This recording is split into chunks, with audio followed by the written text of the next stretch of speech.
Harold Avenue South here in Lehigh Acres is filled with Lee County deputies this morning. You can see they're just lining the street here. We stopped here because of all this debris that's just on the side of the road. Take a look. This is an entire freezer. The burglar stole about $2,000 from her. It's everything she's worked so hard for. You can see her business is boarded up. I don't know if you can hear that crunching sound, but that is rocks and debris on the road. We just want you to take a look at these flames behind me. Firefighters are trying to fight this. You can see boaters here at Cape Harbor Marina have doubled up and even tripled on lines, tying them from their boats to the pilings. Many of you watched Desiree Kramer spin the wheel on the Wheel of Fortune, but what you didn't see was the work that she put in to prepare. I spoke to Desiree today about what it took to win it all. Meet Ira. She deserves all the love and care in the world. Senate Bill 494 will make sure dogs like her will be protected from abusers. The threat of flood is real for homeowners in coastal communities like here on Fort Myers Beach. That's why home builders are elevating homes so residents don't have to rebuild year after year. Fort Myers Beach has been through a lot. It's a town built on resilience, and now many of the homes there built elevated on concrete. These are the concrete columns. Oscar Valeda is the president of Power Block Builders. We're building multiple homes here in Fort Myers Beach for a lot of homeowners. And we are elevated home builders. They're all elevated at FEMA code minimum, at least the minimum FEMA code. He and his teammate Chad Loudon make sure homes are hurricane proof. It keeps you completely out of the flood waters. It gives you a great view of the waters, but again, structurally, you avoid having 5, 6, 7, 8 feet of storm surge inside your home. Chad says buying an elevated home improves quality of life. We walk down the streets after Milton and Helene, and poof, they're out there drinking coffee, and then there's other people that are on the ground level, and they're having to rip out, like I said, their kitchens and throw out their sofas. Oscar walked us through Ryan Walsh's home, who lives on Fort Myers Beach part-time. We bought a lot after the hurricane. I have a family that lives in Estero. They were on the first floor. They had water up to the top of their garage on the other side of the bay, miles away. Why was it so important to elevate your home as someone who's a part-time resident and isn't near their home when a storm comes? I would say in my scenario, it's kind of a must because I'm not going to be there overseeing the property. But at the same time, I would say if I was a full-time resident, I would also say that it's a must because then you're going to be displaced. But buying an elevated home can be pricey. Yeah, we have models starting in the upper 300s that go all the way to $1 million. That's where Elevate Florida comes into play. It's a program designed to protect homes and reduce damage caused by natural disasters like hurricanes. Federal grant funding will cover at least 75% of an elevated home project. In fact, some of Oscar and Chad's customers have already applied for it. Well, so that's relatively new. So before the homeowner, we have a couple of them in Matlacha that actually, don't have a lot of money to rebuild their home, so they need to use Elevate Florida to help support them and get them funding. They say they're ready to build more homes for people who want to use the program. It's going to be awesome. Like I said, we're ready to sign up and be there for the homeowners that need that service from FEMA and Elevate Florida. If you want to sign up for Elevate Florida, representatives will be in Charlotte and Collier County on Wednesday. On Fort Myers Beach, Kennedy Mason, Gulf Coast News. She was afraid of it at first when she got it. But on the inside of Nathan Camacho's North Fort Myers neighborhood. And then she likes to color these seashells. It's a fairy tale with lots of color and just a touch of the coast. I just like this color and this color and this color and this color and this color. Okay.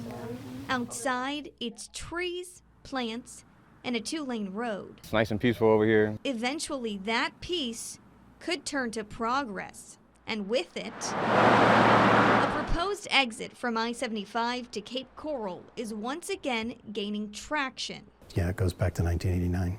Some Cape Coral Council members recently traveled to Tallahassee to advocate for funding. We're already over 200,000 people in terms of population, and many residents are concerned about that congestion. So right now it's only in the needs plan, so there's no funding behind it. Donald Scott is with Lee County's Metropolitan Planning Organization. If all the money was available, you still talk about 10 or 12 years out, and all the money's not available.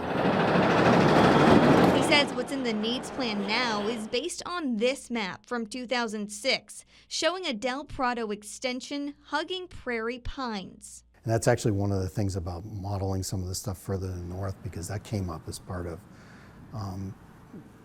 land development out there. They said, well, up here you don't have anything. Having a new I-75 exit for Camacho is a plus, since he already takes it to get to work. It is a big help, and if it'll alleviate some of the traffic, I think that'll be worth it. Council member Jennifer Nelson Lastra agrees. Absolutely. Plus, she says it's essential during hurricane season. If it doesn't happen, then that's going to be a huge issue for us, and we're definitely going to have to develop a solution. Camacho worries it may not be the solution for people in Cape Coral.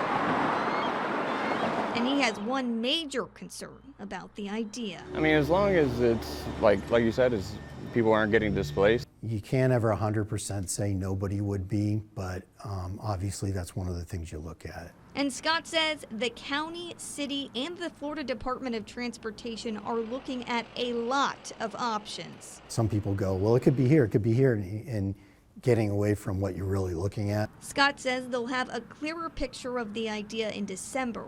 In the meantime, Camacho will continue to enjoy the great outdoors. All right, boo-boo. Do you want anything else to do? In Lee County, Kennedy Mason, Gulf Coast News.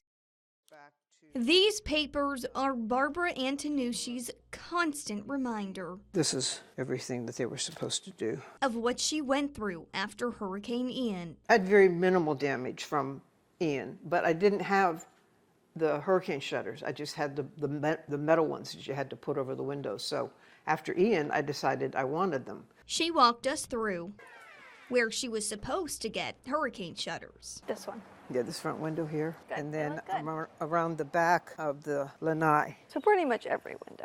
Yeah. They've since been put up by a different contractor because contractor Brian White promised to do the work but never did. They came out on April 28, 2023. So that was, what, 6 months after Ian, and gave me an estimate of, it was going to cost $9,800, and they required 50% down, $4,900. He promised the work, so she paid. But after that, it was one excuse after the next as to why he couldn't do the work, and eventually he stopped responding to her. It was very frustrating because initially, he was very nice to me, and then it got to the point where, he just wouldn't even speak to me on the phone. But Barbara isn't alone. Contractor fraud is a widespread problem, not only in Charlotte County, but the state of Florida overall. Geraldine Brown is a detective with the Charlotte County Sheriff's Office. I do my best to meet with the victims,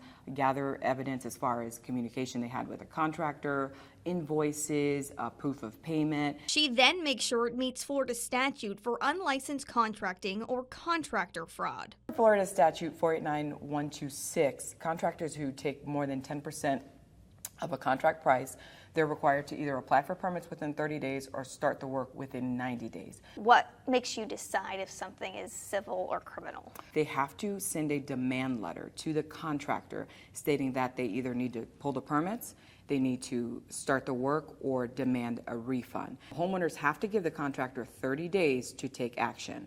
If the contractor does not take action within the 30 days, then at that point, homeowners can choose to file a criminal report with the sheriff's office. In Barbara's case, she sent White a demand letter. At the time, I demanded my $4,900 within 30 days. He just responded saying he signed the letter. But he didn't take any action. I always tell people, my husband would be so proud of what I've done because I did all this on my own. But that's not always the case. And even then, how often is it that people get their money back? So in a lot of these cases, I always tell homeowners that you're likely not going to get your money back.